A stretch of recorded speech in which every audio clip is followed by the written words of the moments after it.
I was born in a displaced persons camp in Germany. It was the same place where Hitler had written Mein Kampf, his plan for genocide. Where I was born, the smoke of the crematorium still hovered above us, and the earth was still smoldering with the embers of what were 182 members of my family murdered. That night was man's attempt to undo God's creation. It wasn't the first time, and it wasn't the last. Yehi Or, God's first words in Genesis. Let there be light. Yehi Or. Light was the beginning of creation, knowledge, illuminating the world, and banishing darkness. Unfortunately, there are forces that strive to return us to the formless, empty darkness of ignorance and hate. Hitler knew that for a lie to work, it had to be repeated and repeated until it became common knowledge. And today, we hear that same hateful Nazi propaganda that my parents heard in the 1930s. South Africa, I saw water fountains, park benches, and buses labeled Nia Blanca, non-whites, and Netta Blanca, only whites. In fact, I got a free ride to a South African police station because of my opinions about apartheid. All right.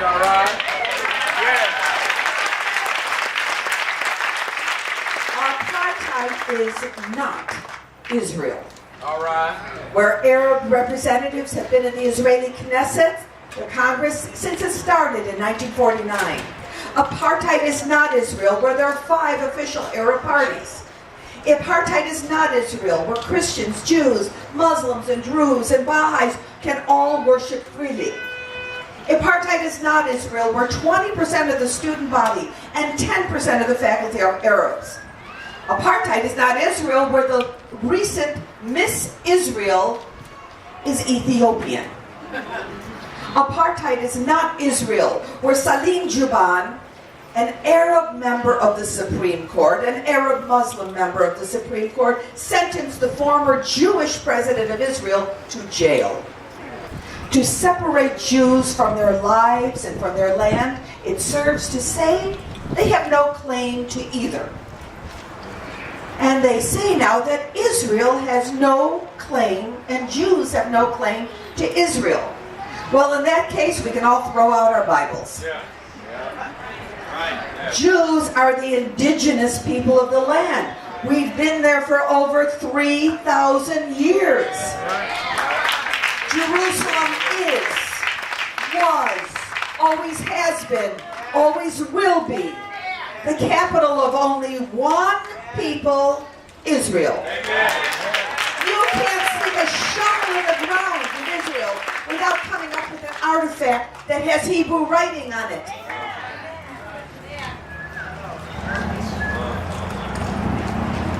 And so it's inconvenient. And some people are trying to rewrite history. So our ancient holy sites, such as the Western Wall, the Cave of the Patriarchs, Rachel's tomb, Joseph's tomb, many churches, ancient churches, are now being called, with the help of the United Nations, they're being called mosques. And they are bulldozing Jewish and Christian history. Another lie. Jewish homes in the West Bank, which if you know your history, and you know it, is Judea and Samaria, Judea. Jewish homes in Judea are an obstacle to peace? Why are Jewish homes any place an affront to anyone? We find no fault with Arabs living in Israel. So why must any place that's potentially Palestinian be ethnically cleansed of Jews? We don't believe in ethnic cleansing. Lie 3. Palestine belongs to the Palestinians. This is a deception.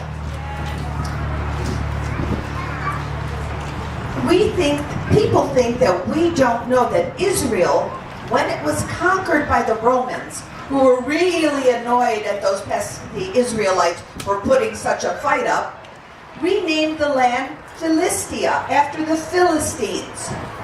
Remember David and Goliath, the Philistine? So they called it Philistia.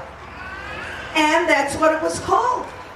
The Palestine Symphony, the Palestine Post, the Palestine Electric Company, the Palestine Brigade, all before 1948 when Israel got independent, these were all Jewish. And then we decided we're going to name ourselves. We're going to go back to the name that God gave us, Israel.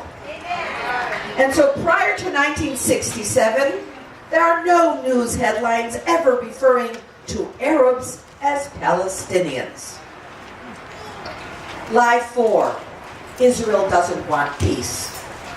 Israel's put out a hand of peace when the Arabs attacked it in 1948, 1956, 1967, 1973.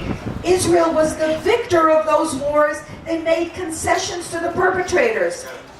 And you know what the Arab states responded? 3 no's. No peace, no negotiations, no recognition of a Jewish state. Israel gave up land and was willing to give up more land for peace. But we see what happens in Gaza. We gave up land and got terror. That's right.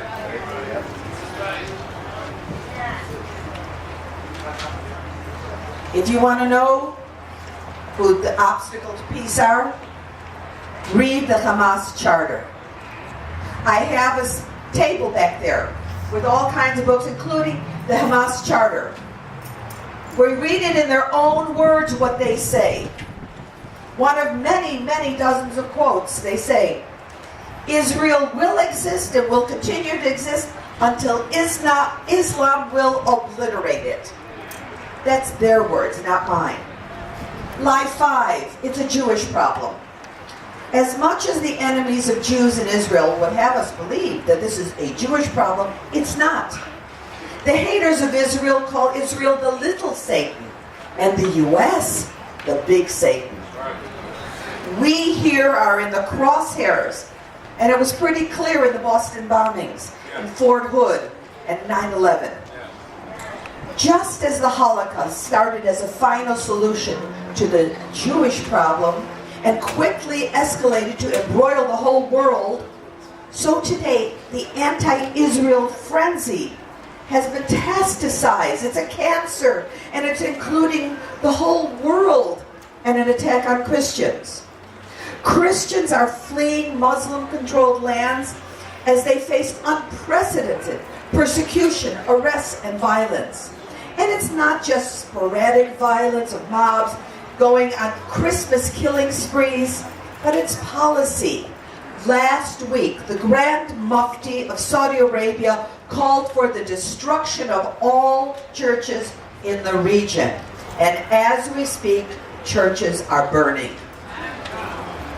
In much of the Middle East, except for Israel, being a Christian is a crime, and speaking about one's Christian beliefs is punishable by death. So we demonize and delegitimize, and the next thing, punish. What do you do with demons who have no right to exist? It's a war of words that starts before the war of deeds. Israel has developed a world-class defense system to intercept rockets. But there's another, more insidious war. It's a campaign of boycotts, divestments, sanctions, and it's being waged in our communities, our campuses, and even our churches. It's not okay to judge Israel by a standard which is not applied to any other nation.